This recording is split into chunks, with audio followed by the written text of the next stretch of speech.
Hi Grace, I have your iPods in front of me and I want to show you how I actually turned them, just a minute, into this one right here. So I just want to show you, just to add a little bit of flavor and environment. I couldn't think of the word. I just want to show you how I did that. So I'm going to turn off these two layers right here and I'm back to where I was. So what I'm going to do is to redo that for you, okay? And the reason I'm using your file is because I actually made a couple more colors, but let me show you what I did, okay? So I just added a rectangle background. There it is right there. Okay, and I'm going to select it just like this, and now look at the gradient here. I used a gradient that I took the G key on and I made it go up like this straight by holding the shift key. Okay, not a big deal. And you can see how I used your color here. I used the same color here, then I darkened it a bit, then I darkened it even more. So those colors are just this color right there. Okay, and I'll double click it so you can see it. There's that secondary color that I placed right behind the body of the iPods. And then there is the darker color. Let me show you in CMYK.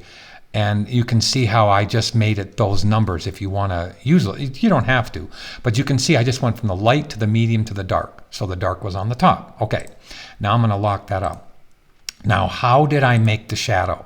So I'm going to redo that for you. Okay, I'll put in a new shadow layer right here. I'll even call it shadow. It takes a bit, but I just wanted to show you. Okay, so I'm going to lock up my shadow, and I've unlocked everything else on here, so I got to be careful. So I'm going to take the A key, and I'm going to click on your mesh here, hold the shift key, click on the mesh here, here, and here. Now I got all your meshes that make up the body shape, right? I've got them all selected. So what I want to do is to go to Object, Path, offset the path to a -0.001. Okay, and I'm just going to click. Now I have extra shapes there. Now, before I click away from this, what I actually want to do, and just realize that these are new shapes. So I want to move them down. I don't want to turn off all these other layers. I just want to move them down and just know that they're not filled with anything. So for the second, I'm just going to flip the foreground and background color. But they turn black because I haven't moved them down into the shadow layer. So look, I'm going to grab this little square right here, move it down into the shadow. Then I'll grab this one and move it down into the shadow. And now I have, I should have them all down into the shadow. Okay, let me make sure I do by turning it off.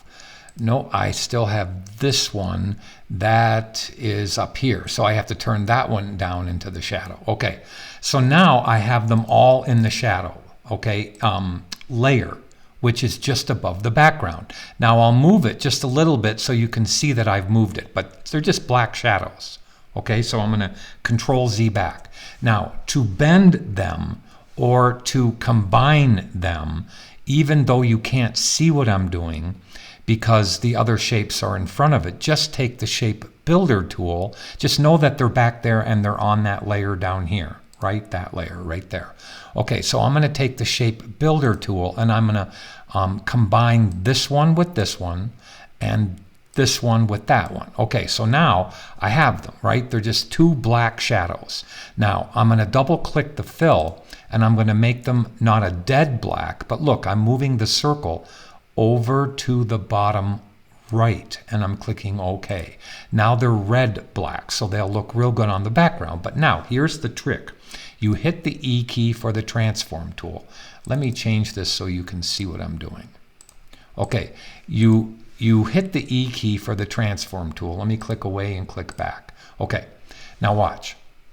I am just going to bend it down like this. Now that's all I did, was just bend it down. Now, if I hold Control, Alt, and Shift after I grab this corner, either this corner or that corner. So I'm going to grab this corner. Now I'm going to hold Control, Alt, and Shift, and I'm going to bend it to the middle. See how I just bent it to the middle like this? Okay, you can see how I did a perspective shift on it. I'll do it again. So without any keys held down, just grab the corner, then hold Control, Alt, and Shift, and that lets you bend it like this, and I'll leave them just like that. Now put it on a 30% opacity, and you have your pretty shadow. Okay, so that's what I wanted to show you in this movie. When I click away, look how pretty that is. It just gives it an environment. It just gives it a really nice feel, and the shadow is one layer above the background, which is just a rectangle gradient. So hopefully that helped you. You don't have to do this. It's just a suggestion. Thank you.